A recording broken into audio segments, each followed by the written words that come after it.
So ఇప్పుడే మనం చూసుకున్నట్లయితే భద్రాచలం వద్ద భారీగా నీరు చేరింది.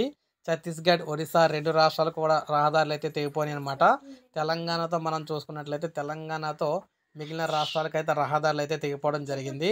భద్రాచలం వద్ద గోదావరి నీటి మట్టం సో ఈ విధంగా చూసుకున్నట్లయితే మొత్తంగా గోదావరి పొంగి ప్రవహిస్తూ ఉందన్నమాట. అయితే దీంతో అధికారులు ప్రమాద హెచ్చరికలు కూడా జారీ చేశారు. ముఖ్యంగా ఈ 2 రాష్ట్రాలకు సంబంధించి దారులైతే తెగిపోయినాయి.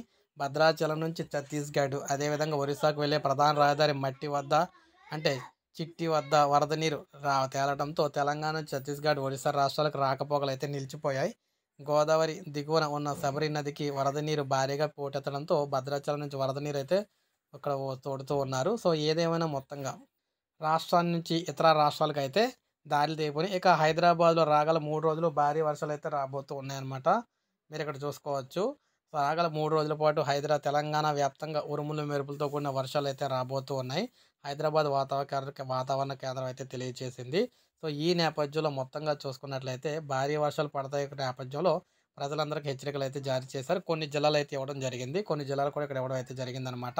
రాగల 3 రోజులు భారీ వర్షాలుంటాయి. హైదరాబాద్‌లో భారీ వర్షం అయితే పడబోతుంది. సో అదేవిధంగా మిగిలిన రాష్ట్రాలతో దారులైతే తెగిపోయినాయి అనమాట. ప్రజలందరూ అలర్ట్‌గా అయితే ఉండండి.